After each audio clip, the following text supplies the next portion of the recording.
수천 명의 북한군 파병, 그리고 18명의 탈영과 북한군 장교의 죽음까지 연일 이어지는 북한의 러시아 파병 소식들. 이 뉴스가 진짜인지 가짜인지도 밝혀지지 않고 있는 가운데 실제 러시아에서 살고 있는 한 여대생이 보내주신 사연입니다. 그녀는 러시아의 마힐 푸른제 군사대학에 다니는 학생으로 북한 파병 기사를 보고 북한에 대해 알아보다가 한국에까지 관심이 이어졌다고 하는데요. 심지어 어릴 때 자신을 구해줬던 한국인 아저씨에 대한 기억까지 뒤늦게 떠올리게 되었다는 여자분의 사연 지금부터 소개해드릴게요. 안녕하세요, 한국인 여러분. 처음으로 인사드립니다. 수줍은 마음이네요. 저는 폴리나라고 해요. 러시아에 살고 있는 20대 초반 여대생이죠. 저는 제가 한국과 이렇게 인연이 깊은지도 몰랐던 채로 살아왔던 사람인데요.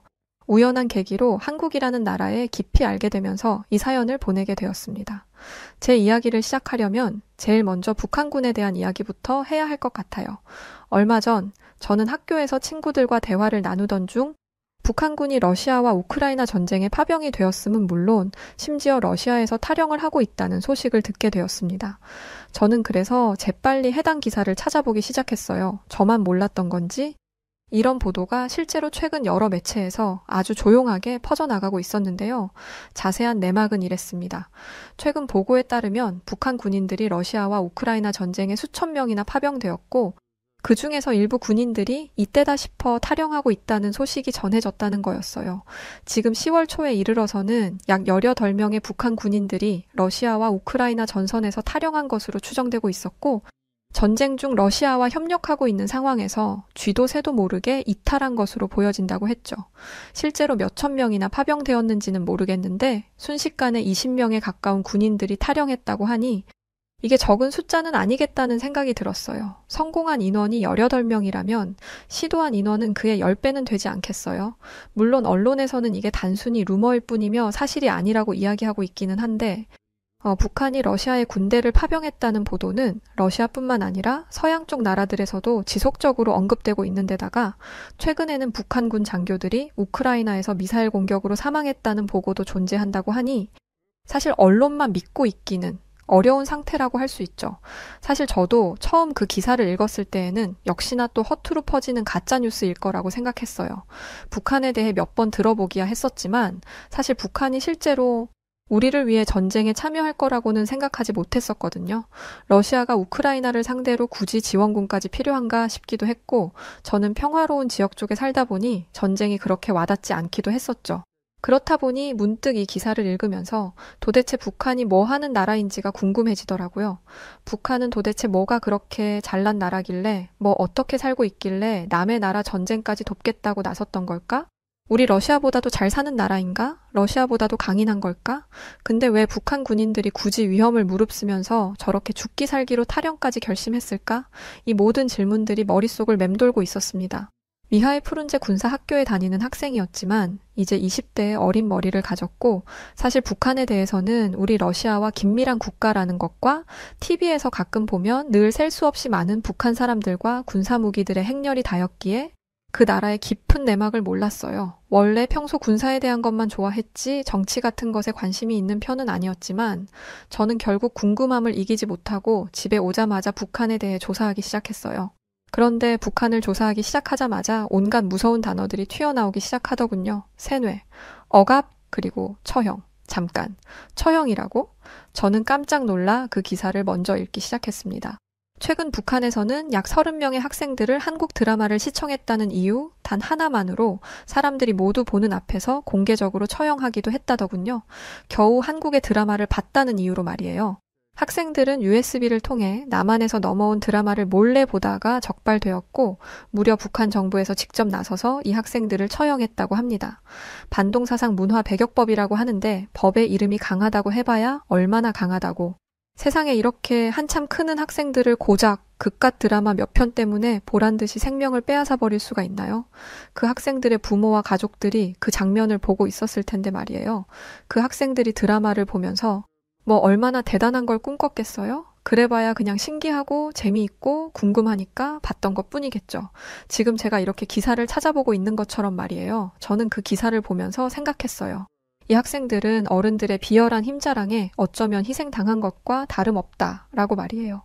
그들이 정말 이 학생들의 머릿속에 북한의 체제에 대한 끔찍한 반란의 심지가 있었을 거라고 생각해서 학생들을 벌했을까요? 그 학생들이 그렇게 반란의 생각이 있어봤자 뭘 할 수 있다고요. 나라에 조금도 위협이 될 수 없는 아직 한창인 학생들일 뿐인데요. 그저 이 학생들의 처형을 통해 보란듯이 공포 정치를 강화할 생각뿐이었겠죠. 이 얼마나 잔인한 생각인가요? 그들에게 이 사건은 그저 퍼포먼스일 뿐이겠지만 그 학생들에겐 목숨이었는데 말이죠. 고작 20년도 살지 못한 새싹의 어린 인생 말입니다. 저는 이 기사를 읽으면서 북한이라는 나라에 대해 환멸감이 생기기 시작했어요. 더 찾아보지 않아도 대충 어떤 나라인지 알 것 같다는 생각이 들었죠. 역시나 이어지는 내용도 뻔하더군요. 3대 세습 독재 체제, 김일성에서 김정일, 그리고 현재 김정은까지 이어진 이 독재 체제가 그 살찌고 욕심 많은 몸집들을 지탱하고 있다는 것을 알게 되었어요. 그들은 철저하게 권력을 통제하고 국민들을 감시하며 또 억압하며 그 체제를 이어가고 있었습니다. 자료를 읽어 내려가며 저는 북한 주민들이 겪고 있는 어려움에 대해 조금씩 알게 되고 계속해서 더 큰 충격에 빠지기 시작했어요. 특히 외부 세계와 거의 접촉할 수 없다는 점은 정말 상상하기 힘든 일이었습니다. 저희 러시아도 언론 통제가 있긴 하지만 북한처럼 완전히 외부로부터 단절된 사회는 아니거든요. 그곳에서는 사람들의 일상생활, 심지어는 사소한 행동까지도 감시되고 통제되는 사회라는 점에 더 놀랄 수밖에 없었어요. 평범하게 길을 걷고 친구들과 대화를 나누고 식사를 하거나 커피를 마시는 그 모든 과정조차도 누군가에 의해 알게 모르게 끝없이 한평생을 감시당하고 있는 삶이라니 얼마나 끔찍할지 상상할 수도 없는 기분이었어요. 이 통제는 단순한 정치적 목적만이 아닌 것 같았어요. 그들의 일상에 깊이 뿌리내린 세뇌와 억압의 결과였던 거죠. 그런데 그렇게 해서 결국 얻은 게 뭔지 도무지 이해할 수가 없었습니다. 잘 살기라도 하면 말이나 안 하죠. 경제적인 측면에서도 북한은 정말 어려운 상황에 처해 있는 것을 알 수 있었습니다. 기근과 경제적 어려움이 반복되는 상황에서 북한 주민들이 생존을 위해 고군분투하고 있다는 사실도 알게 되었어요. 특히 북한에서 식량 부족이 얼마나 심각한 문제인지 알게 되었을 때 그곳 사람들의 삶이 얼마나 힘들지 가늠이 되지 않아 마음이 아팠습니다. 그제서야 알겠더군요. 왜 그들이 탈영을 감행할 수밖에 없었는지 말이에요. 고립된 체제 속에서 희망이 없는 삶을 사는 그들에겐 탈영이 어쩌면 그들에게 남은 마지막 선택지였을지도 모른다는 생각이 들었어요. 그런데 북한에 대한 자료를 읽다 보니 문득 그런 생각이 드는 거예요. 잠깐, 러시아도 사실 북한과 비슷한 부분이 있잖아? 하는 생각이요. 물론 우리와 북한은 완전히 다른 역사적 배경을 가지고 있긴 하지만 국가 체제가 일단 같으니까요. 괜히 군사적 긴밀 관계를 가지고 있는 게 아니겠죠. 그리고 북한과 러시아 모두 강력한 국가 통제를 유지하고 있는 나라라는 생각이 들었어요. 북한에서 정부가 주민들의 생활을 철저히 감시하고 통제하듯이 러시아에서도 언론과 정보가 정부에 의해 제한되고 있죠. 물론 러시아는 북한처럼 극단적인 수준의 감시는 아니지만 여전히 언론 자유가 부족한 나라이기도 해요. 제가 지금 자유롭게 인터넷을 사용하고 외국 미디어를 접한다고 생각하지만 사실 알게 모르게 저도 정치적 이슈에 대해서는 정부의 통제를 받고 있을 테니까요. 어쩌면 제가 알고 있는 이 모든 정보와 뉴스들도 사실은 다 가짜일 수도 있겠다는 생각도 한 번씩 들기도 해요. 정부가 국민들을 대상으로 거대한 넛지 작전을 하고 있는 건 아닐까 하는 의심이 들 때도 있죠. 넛지 작전이란 건 어떤 목적을 가지고 사람을 은근하게 자기가 원하는 결과를 행하도록 유도하는 것을 뜻하는데요. 뭔가 익숙하지 않으세요? 북한이나 우리 러시아처럼 정부가 국민들을 통제하는 나라들이 보통 이런 작전을 많이 쓰고는 하죠. 그러고 보니까 우리 러시아와 또 긴밀했던 중국이라는 나라도 비슷하네요. 저는 그동안 이런 걸 이렇게 깊게 생각해 본 적이 없었는데 북한 때문에 이런 사실을 20대인 이제 인지하게 되었다는 것에 내가 태어난 러시아에 대해 다시 한번 깊은 생각을 하게 되었습니다. 지금도 이렇게 전쟁 일으키고 사고쳐서 다른 나라들이 우리 러시아를 경계하고 있는데 이러다가 우리도 서방 국가들한테 쫓기면서 점점 더 고립되고 억압당하게 되면 어떡하지? 하는 걱정의 마음이 들더군요. 특히 우리 러시아 푸틴 대통령은 반미주의의 자주적 독립을 외치면서 오히려 우리 국민들을 고립시키는데 일조하고 있으니까 말이죠. 북한을 조사하면서 러시아와 북한 사이의 유사성을 느끼게 되니 러시아의 미래에 대해서도 생각해보지 않을 수 없었어요. 그리고 깨달았죠. 우리 러시아도 이제 변화가 필요하다는 생각 말이에요. 더 이상 고립되고 통제된 사회가 되어선 안 된다는 생각이 들었어요. 북한과는 다른 길을 가야 한다. 그래야 살아남는다. 이런 결론이 내려졌죠. 물론 이미 늦었을지도 모르겠지만 말이에요. 그런데 북한에 대해 이렇게 열중하다 보니까 자꾸만 등장하는 이름이 있더라고요. 바로 한국이었어요. 저는 한국이 북한이랑 같은 나라였다는 사실을 이번에야 제대로 알았는데요. 한국과 북한이 너무 이미지가 달라서 사실 진짜로 두 나라가 같은 나라였다는 사실을 믿을 수가 없었어요. 북한과 한국은 한국전쟁을 통해 남북으로 분단되었고 북한이 소련의 지원을 받으면서 공산주의 체제를 유지하려고 했다더라고요. 이에 반면 남한은 미국과 서방 국가들의 지원을 받으며 민주주의와 시장 경제를 기반으로 나라를 세웠고요. 같은 뿌리를 가지고 있으면서도 이렇게 극명하게 다른 길을 걸어왔다는 게 너무나 신기했어요. 결국 전쟁이 끝난 후 남북은 군사분계선을 기준으로 나뉘게 되었고 그때부터 남북은 전혀 다른 길을 걷기 시작했죠. 그런데 동시에 출발했음에도 불구하고 두 나라의 발전 속도는 너무나도 달랐던 것 같아요. 한국은 전쟁 이후 급속한 경제 성장을 이루며 세계에서 손꼽히는 경제 대국으로 성장했죠. 자유로운 정치 체제는 물론이고요. 그러면서 한국이 첨단 기술의 최고로 성장하는 동안 북한은 여전히 폐쇄적인 독재 체제를 유지하고 있었어요. 도대체 왜 그랬을까요? 한쪽은 자유와 번영을 선택하고 다른 한쪽은 억압과 고립을 선택했다는 게 믿기지 않았어요. 같은 핏줄인데 어떻게 그렇게 다를 수가 있을까요? 사실 러시아에서 한국에 대한 이미지는 상당히 긍정적이에요. 한국인들은 모두 부유하고 성실한 사람들이라고 생각하죠. 똑똑한 건 물론이고요. 하지만 한국이 우크라이나를 지원하면서 일부 러시아인들이 한국에 대해 경계심을 갖게 된 것도 사실이에요. 그래도 여전히 러시아에서 한국의 이미지가 좋다는 것을 부정할 수는 없죠. 한편 북한에 대한 이미지는 되게 달라요. 저도 지금 조사하면서 알게 된 거지만 제 친구들도 북한에 대해서는 무척 가난하고 열악한 나라라고 알고 있더라고요. 고립된 건 물론이고요. 로켓보이 김정은의 독재 속에 희생당하고 있는 포로들이라는 이미지가 많죠.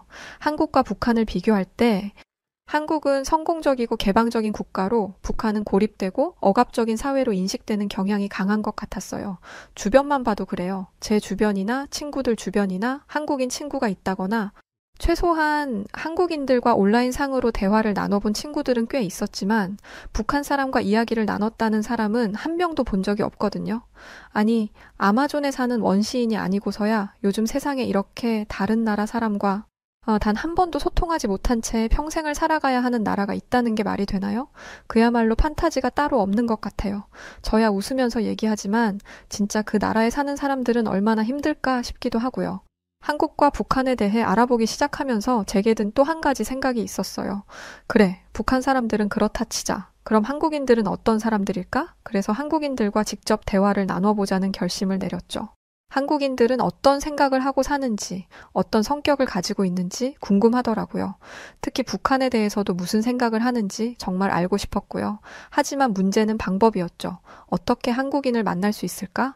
제가 떠올린 건 바로 소개팅 어플이었어요. 러시아에 거주하는 외국인들을 만날 수 있게 만들어진 어플이었죠.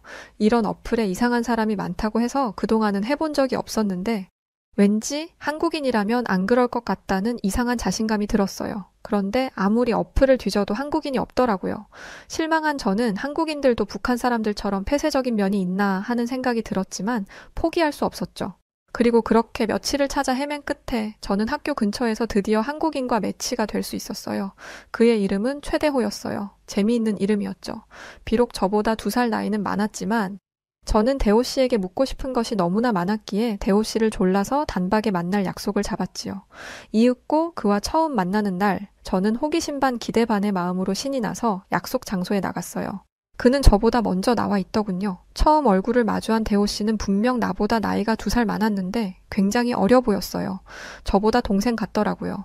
저는 우선 대호 씨와 가볍게 술을 마시며 대화를 나누기로 했고 그와 함께 학교 근처의 펍을 찾아갔습니다. 대호 씨는 젠틀한 사람인 것 같았어요. 저는 대호 씨에게 왜 제가 나오게 되었는지를 먼저 솔직하게 설명했죠.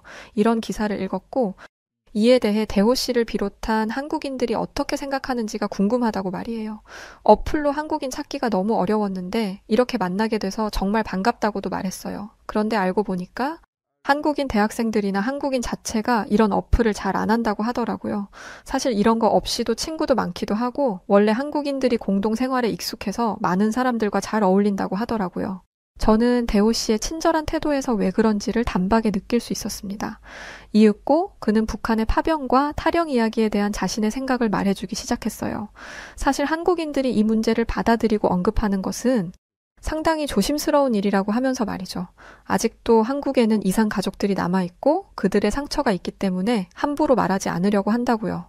사실 북한이라는 나라가 어떻다던가 우리와 전쟁 중인 나라이니 불편하다던가 이런 얘기를 할 줄 알았는데 그는 그런 얘기가 아니라 다른 이야기를 내놓았어요. 북한의 개입이 러시아와 우크라이나의 전쟁을 길게 만들 수 있을 뿐더러 북한과 러시아의 군사 협력이 오히려 북한과 러시아를 국제적으로 고립시킬 수 있어 부정적으로 본다고 말이죠. 그러니까 단순히 북한이 문제가 많아, 북한은 나빠 이런 이야기를 할 줄 알았던 제 얄팍한 생각과 다르게 대호 씨는 국제 시민으로서의 견해를 밝힌다고 할까? 그런 무게감 있는 의견을 내놓고 있었어요. 제 스스로가 부끄러워지는 시점이었죠. 굳이 한국인으로서 우려되는 점이 있다면 북한이 러시아와 협력하면서 핵 개발에 더 박차를 가하거나 한국에 더 크게 도발을 해올 수가 있어서 그 정도가 걱정된다고 말했어요. 저는 그런 그의 말을 들으며 제가 얼마나 유치한 생각을 했는지를 깨달을 수 있었죠. 대호 씨와의 대화는 계속해서 순조롭게 흘러갔어요. 저는 어느새 북한이라던가 탈영이라던가 하는 이야기는 까맣게 잊고 그와의 이야기에 완전히 빠져들고 있었죠. 그는 정말 아는 게 많더라고요. 지혜롭기도 하고요. 한국인들은 책을 많이 읽는다던데 그래서 그런 것 같았어요. 대호 씨에게도 그렇게 말했는데 사실 한국인들이 책을 많이 읽는다는 얘기를 어디서 들었는지는 기억이 나지 않았어요. 이때까지만 해도 말이죠. 아무튼 대호 씨는 제가 던지는 모든 질문에 귀찮아하지 않고 열심히 대답을 해주었고 저는 한국이라는 나라의 매력에 점차 빠져들고 있었습니다. 그런데 그때였어요. 술집이 좀 시끄러워진 것 같다는 생각이 들려는 찰나 술에 취한 남자 한 명이 우리 쪽으로 다가오더라고요. 처음엔 그저 흔한 취객인 줄 알았어요. 그래서 그냥 무시하려고 했죠. 괜히 술 취해서 젊은 여자한테 어떻게 한번 해보려는 그런 놈들이 많잖아요. 그런 건 줄 알았거든요. 그런데 그가 슬그머니 다가오더니 갑자기 다짜고짜 대호 씨에게 말을 거는 게 아니겠어요? 가만 보니 그는 인종차별주의자 혹은 민족주의자 같기도 하더라고요. 아까부터 코리아 코리아 하는데 혹시 내 놈이 한국 놈이냐면서 소리를 지르는 겁니다. 러시아어와 영어를 섞어가며 횡설수설 헛소리를 하기도 하고 무작정 대호 씨의 어깨를 툭툭 치기도 하더군요. 대호 씨는 그런 그를 가만히 보기만 할 뿐 전혀 대응하지 않았고요. 심지어는 여유롭게 남은 술을 마시기도 하더군요. 완전히 그를 무시하고 말이에요. 근데 그럴수록 그 남자는 오히려 약이 올랐는지 대호 씨에게 더 심한 말을 퍼붓기 시작했어요. 저는 바짝 긴장해서는 그를 경계할 수밖에 없었죠. 빡빡 깎은 머리나 그의 문신, 옷차림으로 봐선 보통 사람이 아닌 것 같았거든요. 갱이라던가 깡패 같은 느낌이었어요. 저는 혹시라도 그가 대호 씨를 공격할까봐 잔뜩 신경을 곤두세운 채 그와 대호 씨 사이를 막아섰죠. 사실 러시아 소수민족 중에는 동양인이 많고 흑인과 같은 인종은 거의 없기 때문에 우리 러시아에선 동양인에 대한 인종차별은 자제해야 한다는 인식이 박혀 있고 실제로 사회 분위기상 금기로 여겨지기도 하거든요. 하지만 갱 출신에다가 술까지 잔뜩 취해 단순 시비를 거는 거라면 이야기가 달라지겠죠. 저는 같은 러시아인으로서 부끄러울 행동은 멈췄으면 좋겠다고 하면서 상황을 해결하려 했어요. 그런데 그때였죠. 흥분한 그 남자가 갑자기 저에게 입에 담기도 힘든 모욕적인 욕을 내뱉으며 손을 높이 치켜드는 게 아니겠어요. 너야말로 부끄러운 줄 모르고 동양인을 만나냐면서 말이에요. 저는 깜짝 놀라 몸을 움츠렸죠. 그리고 다음 순간 퍽 하는 소리와 함께 사람들이 놀라는 소리가 들리더군요. 이상한 일이었어요. 제 몸 어디에도 아무런 충격이 없었거든요. 저는 어리둥절하면서 눈을 떴어요. 그런데 눈앞에 놀라운 광경이 벌어져 있더군요. 대호 씨가 순식간에 그를 제압해서 완전히 그를 카운터에 접어서 붙여버리고는 그의 팔을 포박하고 있었어요. 대호 씨는 그에게 조용히 하지 않으면 팔을 부러뜨릴 수도 있다며 이건 정당 방위가 될 거라고 말하더군요. 그러자 그는 발악을 하며 소리쳤어요. 이건 폭행이라고 말이죠. 근데 대호 씨는 오히려 그를 비웃으며 말했어요. 네가 잘 알지? 내가 잘 알지 보자. 난 한국경찰대학을 졸업한 사람이야. 라고 말이죠. 대호 씨의 말에 그 깡패는 당황했는지 조용해졌고 우리는 경찰이 오고 나서야 그를 경찰에게 넘겨주고 그 펍을 빠져나올 수 있었습니다. 너무 순식간에 벌어진 일이라 저는 그저 어안이 벙벙할 따름이었어요. 제가 당황한 걸 느꼈는지 대호 씨는 저를 데리고 근처의 공원으로 향했죠. 공원 벤치에 앉아 저는 기억을 되짚어 보았어요. 잠깐. 경찰 대학을 다녔다고? 놀라운 사실이었죠. 그렇게 부드러워 보이며 차분하고 친절하게만 대하던 그가 그 순간 그렇게 빠르게 또 정확하게 상대를 제압할 수 있었던 이유를 알 것 같았어요. 대호 씨는 그제서야 자신에 대한 이야기를 해주었죠. 생각해보니 제가 온통 한국이나 북한, 러시아에 대한 것만 물어봤지 정작 대호 씨 자신에 대한 이야기는 묻지 않았더라고요. 민망했죠. 대호 씨는 원래 한국에서 경찰대학교를 다녔었고 졸업 이후 공부하고 싶은 게 더 생겨 경찰이 되기 전 러시아에 왔다고 하더군요. 러시아어도 배우고 새로운 도전을 이어가고 있다고 웃는 그는 조금 전 술집에서의 사람과 완전히 다른 사람 같았어요. 대호 씨는 한국에서 배웠던 경찰대학 훈련에 대해 이야기해주면서 한편으로는 자기가 경찰대 출신이 아니었어도 그런 상황이었다면 아마 나섰을 거라고 말하더라고요. 한국인들은 원래 자기가 당하는 한이 있어도 자기 친구가 당하는 꼴은 절대 못 본다면서 말이에요. 대호 씨는 자기 친구들을 보여주겠다며 인스타그램을 켜서 사진을 보여주었어요. 대호 씨가 한국에 있던 시절에 경찰대를 다니면서 찍은 사진인 것 같았죠. 사진 속 대호 씨와 친구들은 아주 늠름하고 멋지더군요. 그런데 제 눈을 사로잡은 건 따로 있었습니다. 바로 그의 경찰복에 새겨진 태극 문양이었어요. 그 순간 주마등처럼 제 눈앞에 어릴 적 기억 하나가 순식간에 스쳐 지나갔습니다. 아주 선명하게 말이에요. 가난했던 제 어린 시절, 저희 집 옆에는 한 아저씨가 살고 있었어요. 그분은 항상 조용하고 다정한 분이셨죠. 일하느라 바쁘셨던 부모님은 이따금씩 저와 동생을 그 집에 부탁하고 급하게 일을 나가시고는 했었어요. 아이가 없이 부부 두 분이서만 사시던 그 집의 아저씨는 저희 남매를 정말 예뻐해 주셨죠. 저는 그 아저씨의 집에 자주 오가면서 특히 그분의 책 읽는 모습을 참 많이 봤던 것 같아요. 저는 여기서 왜 제가 한국인들은 책을 많이 읽는다는 생각을 갖게 되었는지를 떠올렸답니다. 바로 그 아저씨가 한국 분이셨던 거예요. 그때는 사실 어렴풋이 아저씨가 어디 사람이지? 러시아 사람은 아닐 텐데? 이 정도로만 알고 있었지만 지금 생각해보니 그분의 집에 항상 걸려있던 그 국기가 바로 태극기였다는 사실을 대호 씨의 사진을 보고 문득 이제야 깨달을 수 있던 거였죠. 대호 씨의 경찰복에서 본 태극 문양을 보고 말이에요. 어린 시절에는 그냥 예쁜 무늬다, 알록달록하다 정도로만 생각했는데 그게 이렇게 멋진 한국의 정체성이었다니 새삼스럽게 경이로운 기분을 느낄 수 있었어요. 그뿐만이 아니었어요. 사실 아저씨에 관련된 진짜 특별한 기억은 따로 있었죠. 그 날은 참 춥고 배고팠던 날이었어요. 저는 엄마에게서 용돈을 받지 못한 채 집에서 멀지 않은 슈퍼를 지나가고 있었습니다. 슈퍼 안에서 과자 냄새가 나는 것 같아 발길이 멈추고 말았죠. 쿠키였던가? 그랬던 것 같아요. 그저 배고픈 어린아이였던 저는 그때 참 어리석게도 과자를 몰래 훔치기로 결심하고 말았어요. 그리고 아무도 보지 않을 거라고 생각했던 순간 손이 과자에 닿았고 저는 급히 밖으로 도망치려 했습니다. 하지만 어림없었죠. 잽싸봐야 저는 작은 꼬마였을 뿐이니까요. 슈퍼 주인은 금방 제 도둑질을 눈치챘고 저는 제대로 도망도 못 쳐본 채 그 자리에서 현행범으로 붙잡히고 말았어요. 그때 그 주인 아저씨의 화난 목소리가 아직도 생생하네요. 너무 무서웠거든요. 주인 아저씨는 제가 훔친 쿠키를 다시 뺏어들며 크게 화를 내고 저를 꾸짖었어요. 작은 가게를 운영하던 그 주인에게는 그 과자 하나조차도 소중했던 걸까요? 어린아이인 저를 훈육하려고 했던 것일 수도 있고요. 하지만 아무것도 모르겠고 그저 겁에 질려 몸을 움츠려 있던 저는 그 자리에 서서 아무 말도 할 수가 없었어요. 머릿속은 하얗게 변했고 어떻게든 그 순간을 모면하고 싶은 마음뿐이었죠. 눈물만 흘렸던 것 같아요.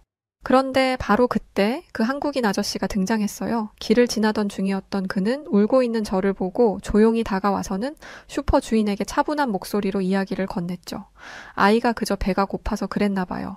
제가 아이에게 쿠키를 사주기로 했는데 깜빡하고 용돈을 못 주었네요. 잊어버린 제 잘못이니 아이를 그만 용서해 주세요. 쿠키 값은 얼마든지 드리겠습니다. 아저씨는 다정한 목소리로 저를 변호해 주었고 주인은 아저씨의 돈을 받고서야 저를 놓아주었습니다. 저는 아저씨에게 고마움과 부끄러움이 뒤섞인 감정을 느꼈어요. 아저씨의 도움 덕분에 저는 그 상황에서 벗어날 수 있었지만 이 상황이 잘못된 상황이었다는 건 알고 있었거든요. 엄마한테 혼도 날 것 같았고요. 그래서 분명 감사의 인사를 전해야만 했지만 그만 너무 창피한 나머지 아저씨의 얼굴조차 보지 못한 채 그 자리에서 도망치고 말았답니다. 그날 이후로 저는 한동안 아저씨를 보지 않으려고 아저씨네 가지 않겠다고 떼를 썼어요. 아저씨는 제 마음을 아셨는지 부모님께도 말하지 않고 그 뒤로도 그 일을 비밀로 간직해 주셨죠. 지금까지도 그 기억은 제 마음 한편에 항상 남아 있었습니다. 미안함과 고마움이 뒤엉켜 떠오를 때마다 그때 제대로 감사 인사도 전하지 못한 게 계속 아쉬움으로 남아 있었죠. 자라면서 저희는 부모님의 일 때문에 급하게 이사를 했거든요. 그리고 지금 대호 씨의 이야기를 들으며 저는 그때 아저씨가 한국인이었다는 사실을 깨닫고 한국과 제가 생각보다 깊은 인연이 있었다는 사실을 이제서야 깨달았어요. 그 태극기가 단순한 무늬가 아니었고 아저씨가 저를 도와줬던 그 날이 훨씬 더 깊은 의미를 가졌다는 것도 말이죠. 이 모든 기억들이 떠오르고 그동안 잊고 살았던 과거가 떠오르자 저는 여러 가지 생각에 잠겼습니다. 어릴 적 도움을 주셨던 그 한국인 아저씨와 오늘 제가 만난 대호 씨. 두 사람은 서로 다른 시대의 사람이지만 그들이 가진 친절함과 강인함이랄까요? 그런 것들은 어딘가 깊이 닮아 있다고 느껴졌습니다. 그 이후 저는 한국이라는 나라가 괜히 친근하게 느껴지고 좋아지기 시작했었어요. 그런데 이것도 운명일까요? 어느 날 평소와 다르지 않게 학교에 갔는데 교수님이 강의 시작 전에 영상을 하나 보여주는 거였어요. 지금 보여주는 영상은 시간이 좀 지난 것이긴 하지만 우리들이 보면 좋을 것 같아서 교수님이 준비해 오셨다고 하셨죠. 바로 한국이 얼마 전 국군의 날이었다더라고요. 교수님은 한국은 미국과 우리 러시아로부터 기술을 전수받았고 기술을 전수받지 못했을 때는 우리들의 무기를 가져다가 몇 번이고 분해하며 기술을 발전시켜 나갔다고 했어요. 그러나 지금의 한국은 넓은 중국이라는 국토를 모두 커버할 수 있을 만큼의 무기를 만들어냈으며 그 위력은 상상을 초월하는 수준이라고 말씀하시더라고요. 한국과 북한, 지금은 북한 군대는 탈영 이슈로 시끄러운데 전쟁 이후 갈라진 이 두 국가가 같은 출발선에서 시작했음에도 한국은 성장으로 복수를 꿈꾸었고 북한은 전쟁으로 복수를 꿈꿨던 너무나 다른 모습이었고 지금 이 시대 한국이 올바른 결정을 했다는 것을 알 수 있었죠. 그럼 성장으로 복수를 꿈꾼 한국의 군대는 형편없었냐? 그것도 아니었어요. 영상에서 본 한국의 군사력은 어마어마했거든요. K9A1의 위압감, 155mm 주포의 모습은 압도적이었죠. KF-21이라는 5세대에 가까운 스텔스 전투기, 현무-2C라는 무려 사거리 800km의 탄도미사일, 천궁투 중거리 지대공 미사일, 그리고 이번에 전 세계를 상대로 처음 공개한다고 했던 현무5라는 거대한 빌딩 같은 벙커버스터라는 엄청난 무기까지. 특히나 현무의 존재감은 소름이 돋을 정도였죠. 가난에 찌들어 사는 북한이 과연 이런 엄청난 한국을 이길 수 있을까요? 절대 불가능할 거예요. 아니 북한이 아닌 전 세계 어느 국가가 되더라도 쉽게 한국을 이길 수 있다, 호언장담하며 말할 수 있는 국가는 없을 거라고 생각이 들었습니다. 저는 이런 한국인 남자 대호 씨와의 관계도 계속 가지고 있어요. 처음엔 한국에 대한 호기심에서 시작된 만남이었지만 이제는 진정한 친구가 된 것 같았죠. 우리는 계속해서 서로의 문화와 생각을 나누고 있어요. 이 과정을 통해 우리는 함께 성장해 나갈 수 있겠죠. 그는 저에게 더 많은 한국의 이야기를 들려주었고 저 역시 러시아에 대해 그에게 많은 것을 공유하고 있답니다. 요즘 저는 한국어 공부도 시작했어요. 언어를 배운다는 게 쉽지 않다는 걸 느끼지만 그만큼 한국인들과 더 깊이 소통할 수 있는 날이 오기를 기대하고 있거든요. 나중에 기회가 된다면 저는 꼭 한국에 직접 가보고 싶어요. 그곳에서 더 많은 한국 사람들과 만나 이야기를 나누고 한국의 삶을 직접 체험해보고 싶거든요. 대호 씨를 통해 시작된 이 인연이 언젠가는 저를 한국으로 이끌 날이 올 거라는 생각이 들며 그날을 고대하고 있습니다. 한국이라는 나라가 그저 먼 곳에 있는 신비로운 나라가 아니라 가깝게 느껴지는 곳이 되었어요.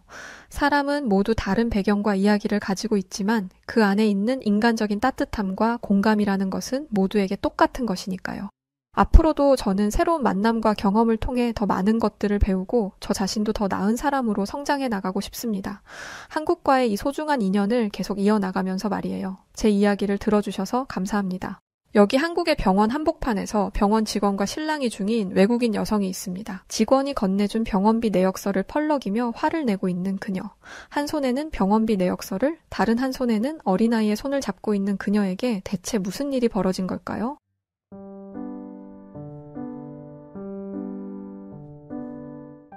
반갑습니다, 여러분. 사연을 읽어드리고 있는 송은지입니다. 그동안 시청자분들과 함께한 모든 순간이 저에게는 소중한 선물이었습니다. 늘 시청자분들의 사랑과 관심에 무한한 감사드리며 올해도 세상 누구보다 건강하시고 늘 행복하시길 바랍니다. 이번 한 해도 시청자분들과 함께 행복을 쌓아갈 수 있도록 저 송은지도 최선을 다해 다양한 해외 감동 사연들을 읽어드리겠습니다. 시청자분들 올해 새해 복 많이 받으세요. 감사합니다.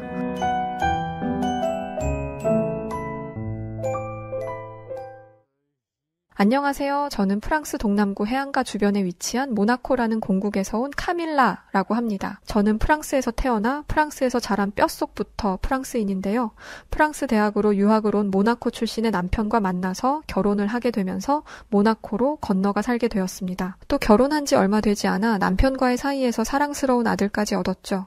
아들이 태어났을 때는 세상을 모두 얻은 것 같았습니다. 하지만 아이가 태어난 지 얼마 되지 않아 저희 부부는 청천벽력 같은 소식을 듣게 되었습니다.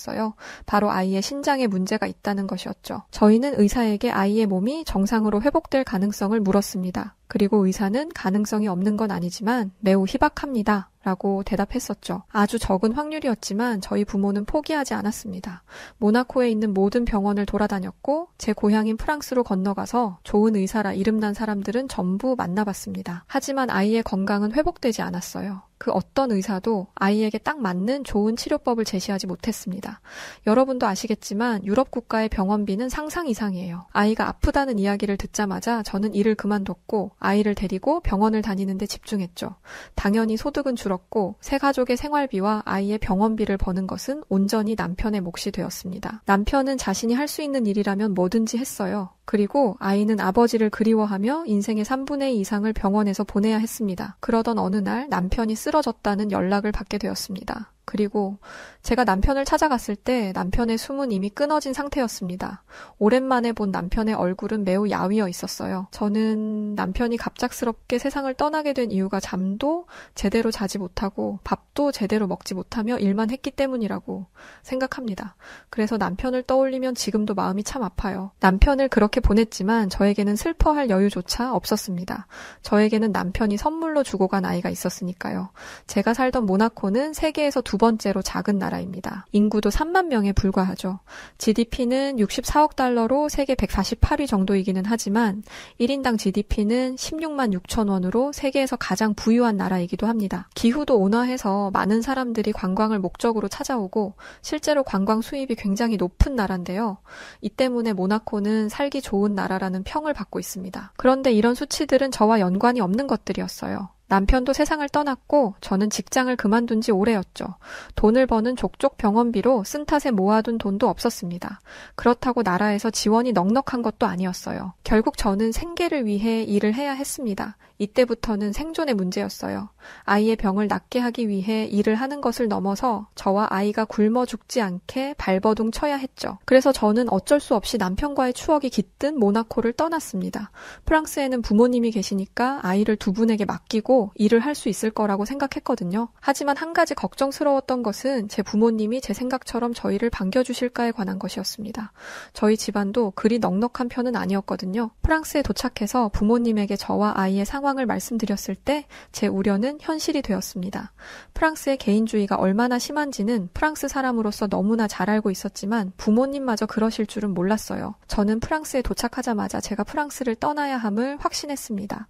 저는 부모님에게 제가 일을 가는 시간에 아이를 돌봐주는 일은 1년, 딱 1년만 해주시면 상황을 모두 정리해서 떠나겠다는 약속을 했습니다. 일과 아이의 간병을 동시에 하고 차도가 없으면 다른 병원을 찾아가며 1년 뒤 프랑스를 떠날 준비를 함께 진행하다 보니 너무 지치더군요. 아이에게는 정말 미안한 말이지만 솔직히 세상을 등지고 싶었던 적이 한두 번이 아닙니다.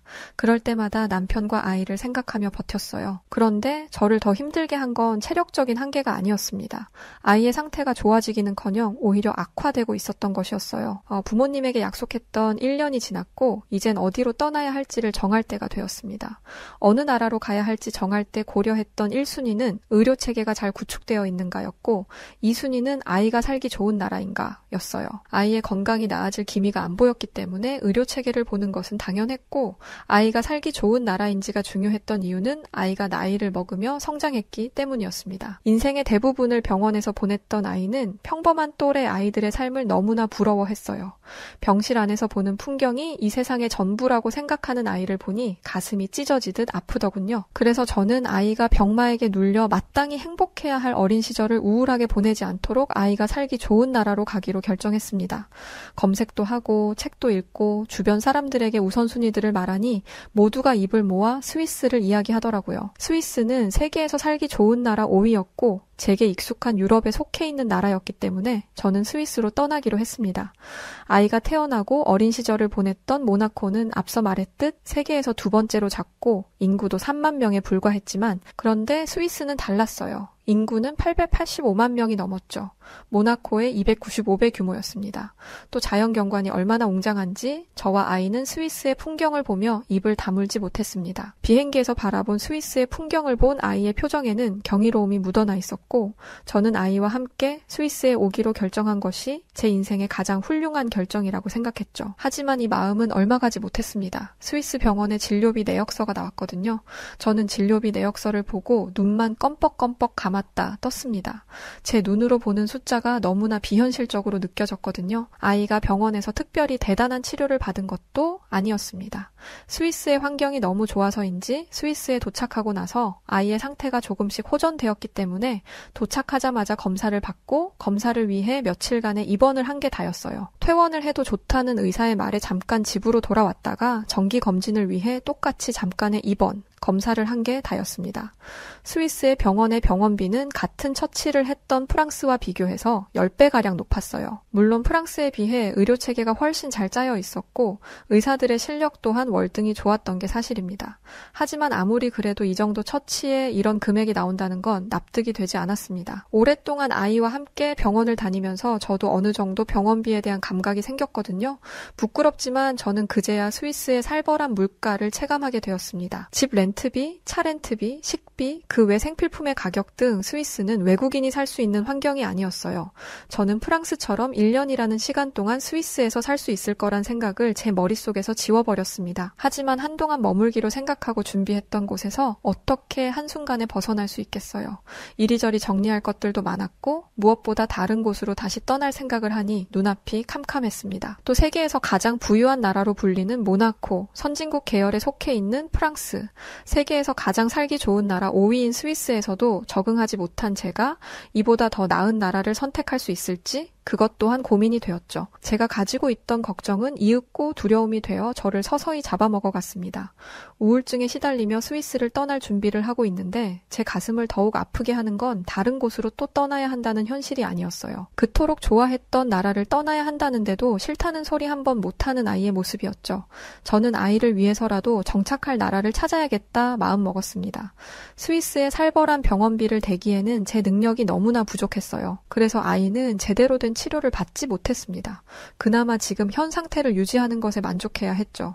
이 문제로 간호사와 상의를 하고 있는데 간호사가 제게 이런 말을 하더라고요. 지금 아이의 상태를 보면 정착하는 게 문제가 아니라 치료가 우선인 것 같아요.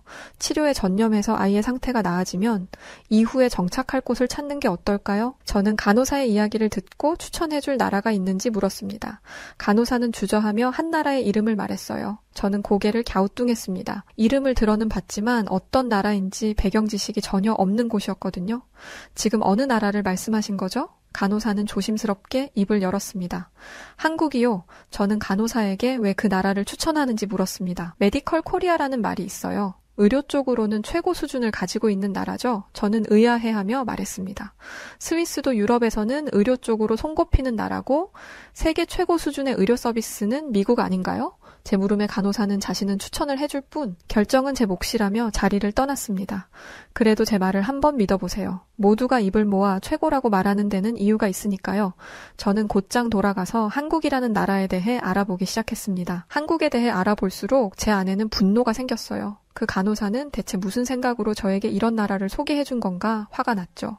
한국은 전쟁 중인 나라였습니다. 게다가 세계에서 살기 좋은 나라 23위밖에 안 됐죠. 살기 좋은 나라 5위인 스위스도 떠나는 마당에 23위라니 못해도 10위권 안은 소개해줘야 하는 거 아닌가라는 생각이 들었습니다. 그리고 전쟁 중인 나라가 어떻게 의료 수준이 높겠어요. 한국도 전쟁 중인 나라에 투자할 미친 사람들이 있을 리 없으니 한국의 경제 상황도 물 보듯 뻔했습니다. 2차 세계대전 후에 한국 전쟁이라는 것이 있었는데 그것을 마친 지도 얼마 안 됐더라고요.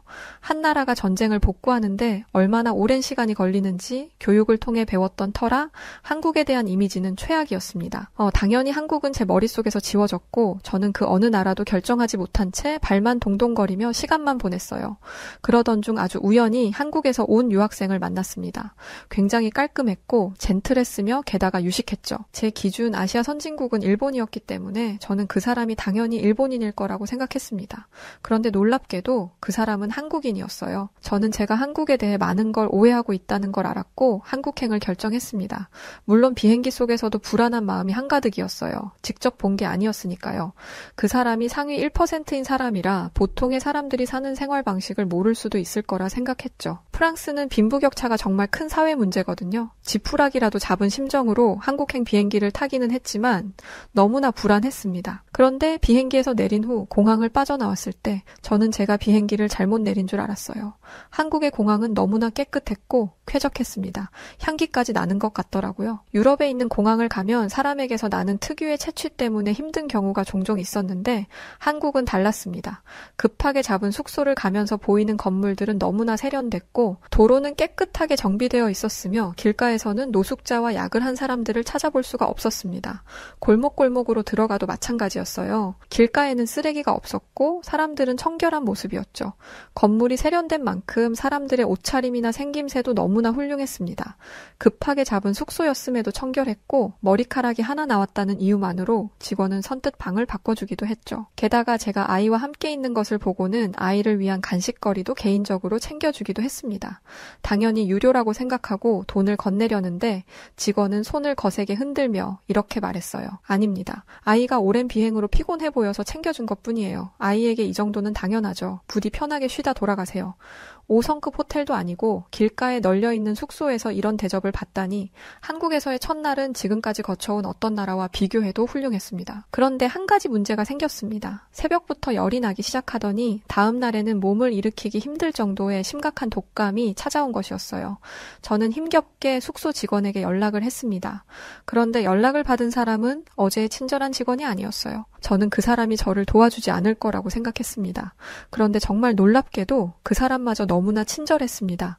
제 상태를 자세히 묻고는 가장 가까운 병원의 주소를 찾아주었죠. 심지어 제가 병원에 다녀오는 동안 아이를 돌봐주겠다는 얘기까지 했습니다. 그건 아닌 듯해서 아이를 데려가려고 하는데 움직이기 힘든 저를 위해 아이의 외출 준비까지 도와주었죠. 저를 낳아준 프랑스 부모님도 제 아이를 돌보는 걸 꺼려했는데 생전 처음 본 사람이 저와 아이를 살뜰히 챙겨주는 것을 보며 한국에 대한 좋은 기억이 또 하나 생겼습니다. 저는 직원이 잡아준 택시를 타고 병원으로 향했습니다. 그곳에서 저는 입을 떡 벌린 채 굳어버릴 수밖에 없었어요. 가장 가까운 병원이었고 도심 한가운데 있는 곳도 아니었는데 병원이 너무나 청결했던 것이죠. 내부 인테리어는 잡지에서나 나올 것처럼 훌륭했습니다. 하지만 한편으로는 걱정도 됐어요. 이렇게 대단한 병원이라면 병원비도 많이 나올 것 같았거든요. 아이 병원비도 벅찬데 저에게까지 그렇게 큰 비용을 쓰는 게 아까웠습니다. 의사와의 면담을 마치고 저는 처방에 따라 주사를 맞았어요. 주사를 맞는데 심장이 떨리더라고요. 병원비가 대체 얼마나 나올지 감도 안 잡혔습니다. 저는 떨리는 마음으로 수납창구에 갔고 직원이 얘기하는 금액을 재차 확인했습니다. 얼마라고요? 4만 원입니다. 저는 믿지 못하겠다는 표정을 하며 얘기했어요. 다시 얘기해주세요. 제가 잘못 이해했나 봐요. 4만 원이요. 얼마라고요? 4만 원이요. 직원은 또박또박 이야기하는 걸로도 모자라 종이에 친절히 글자를 적어주었습니다. 직원은 제가 건넨 카드로 결제를 했고 정말 4만 원이 청구되었어요. 저는 제가 맞은 주사가 잘못된 것이 아닐까라는 의심까지 했습니다. 그런데 주사를 맞고 병원을 나선 즉시 몸의 상태가 호전되었고 병원에서 처방해준 약을 며칠 먹으니 완전히 나았습니다. 저는 믿을 수 없었어요. 제가 거쳤던 새 나라에서는 의사와 눈만 마주쳐도 50달러가 나갑니다. 한국 돈으로 거의 7만 원 수준이죠. 거기에 주사까지 맞았다면 15만 200달러는 순식간인데 이것도 한국 돈으론 1억 9천 가까이 되는 돈이에요. 또 의사를 만나는 것 자체가 어렵습니다. 아침 일찍 가도 몇 시간이나 대기해야 하고 운이 안 좋으면 그날의 진료를 못 받는 경우도 있어요. 그래서 아프면 약을 먹는 것도 아니고 차를 마시는 것으로 만족하는 사람들도 있습니다. 하지만 그럼에도 불구하고 아이의 병원비는 다를 거라 생각했어요. 그 병원이 특별히 저렴하거나 외국인인 제가 앓는 모습이 불쌍해서 적은 병원비를 받았을 수도 있다고 생각했죠. 스위스 간호사가 소개해준 한국의 대형 병원을 가려고 하는데 한 가지 놀라운 경험을 했습니다. 지하철을 타고 내리면 병원의 셔틀버스가 무료로 저희를 병원 코앞까지 데려다 준다는 것이었죠. 지하철은 또 얼마나 깨끗한지 담배 피우는 사람도 없고 구걸하는 사람도 없었습니다. 어린아이를 데리고 지하철 타는 건 꿈 같은 일이라고 생각했는데 한국은 달랐습니다. 또 스크린도어라는 것이 있던데 너무 안전해 보이더라고요. 긴장하지 않고 지하철을 탄 건 한국이 처음이었습니다. 게다가 길을 찾는 것도 쉬워서 출구에도 쉽게 도착할 수 있었어요. 병원 셔틀버스의 표지판도 커다랗게 표시되어 있었죠. 또 한 가지 놀라운 건 사람들이 질서정연하게 줄을 서고 있었다는 것입니다. 유럽 국가에서는 새치기가 너무나 흔합니다. 그런데 한국에서는 줄이 있는지 모르고 앞까지 걸어가던 사람이 줄이 있는 걸 알고는 깜짝 놀라 맨 끝으로 돌아가더라고요. 한국의 시민의식을 느끼며 저는 아이와 함께 셔틀버스를 기다렸습니다. 한국인들의 도덕성과 양심을 지켜본 아이에게도 귀감이 되는 훌륭한 모습이었죠. 병원 셔틀버스가 도착한 뒤에도 놀라운 일이 계속됐습니다. 셔틀버스 기사가 직접 내려 사람들을 천천히 안으로 들여보내고 차가 꽉 차 타지 못한 사람들에게는 양해를 구하며 다음 셔틀버스의 시간을 알려주었습니다. 솔직히 무료로 운행하는 버스인데 조금 불친절해도 된다고 생각했어요. 제가 살던 나라들은 다 그랬으니까요. 하지만 한국은 달랐습니다. 병원에 도착해서 만난 모든 사람들도 친절했죠. 하지만 친절함과 의료 시스템은 별개라고 생각했습니다. 의사와의 진료에서 의사는 지금까지 들었던 이야기와 똑같은 말을 했어요. 저는 속으로 한숨을 크게 내쉬었습니다. 여기도 결국 똑같구나 라는 생각을 했죠. 그런데 그때 의사는 지금까지 들어본 적 없는 이야기를 했습니다. 현재 한국 의료진들이 연구한 치료 방식을 적용해보면 어떻겠냐는 것이죠. 이미 임상실험까지 마쳐서 위험성은 크게 염려하지 않아도 된다면서요. 우울증까지 찾아온 제 어두운 마음에 한 줄기 빛이 내리는 듯 했습니다. 의사는 곧장 아이를 입원시켰고 치료 계획을 알려주었어요. 입원을 해서 느낀 또 다른 놀라움은 식사였습니다. 유럽과는 비교도 안 될 정도로 다양한 메뉴가 있었고 저는 채소로 그렇게 다양한 맛을 낼 수 있다는 걸 처음 알았습니다. 그렇게 입원과 치료가 병행됐고 아이의 상태는 나날이 좋아졌어요. 지금까지 본 적 없었던 회복 속도였죠. 그리고 대망의 병원비 수납일이 다가왔습니다. 저는 눈을 질끈 감고 심호흡한 상태로 청구서를 받습니다. 심장이 쿵 하고 떨어졌어요. 그리고 직원에게 달려가 청구서를 들이밀었죠. 금액이 잘못 청구된 것 같아요. 빨리 제대로 된 청구서를 주세요. 직원은 청구서를 살펴보더니 아무 문제가 없다고 했습니다. 저는 흥분한 상태로 말을 이었어요. 이게 진짜 금액이라고요? 거짓말하지 마세요. 이래놓고 나중에 청구서 폭탄을 보내려는 거죠? 직원은 당황했는지 저를 진정시키려 했습니다. 하지만 저는 참을 수 없었어요. 투명하게 병원비를 공개하지 않는 건 무슨 의도죠? 직원은 자신의 상사까지 불러야 했고 저는 오랜 설명 끝에 이 상황을 납득할 수 있었습니다. 제가 그렇게 흥분했던 이유는 한국의 병원비가 프랑스, 스위스의 10분의 1에 불과했기 때문이었어요. 여러분이라면 믿을 수 있나요? 지금까지 호전된 적 없던 건강이 나날이 좋아지고 있는데 별 성과를 내지 못했던 병원들보다 병원비가 10분의 1이나 저렴하다는 것을요. 저는 스위스 간호사가 말했던 한국의 의료가 이 정도 수준이라는 것에 감탄했습니다. 그리고 그제야 한국이 전쟁 중인 국가였으며 제가 무시했던 나라였다는 걸 기억해냈어요. 직접 한국의 놀라운 생활 수준을 본 뒤에는 아예 잊고 살았거든요. 그렇게 시간이 흘렀고 저는 의사에게 아이의 질병이 완치되었다는 진단을 받았습니다. 애당초 치료될 확률이 매우 낮다던 프랑스, 스위스의 의사들과 달리 한국의 의사들은 치료 확률을 매우 높게 잡고 있었거든요. 아이는 주기적으로 검사를 받고 있지만 한 번도 병이 재발된 적이 없습니다. 저는 한 번도 고려해본 적 없던 나라인 한국에 정착하게 되었어요.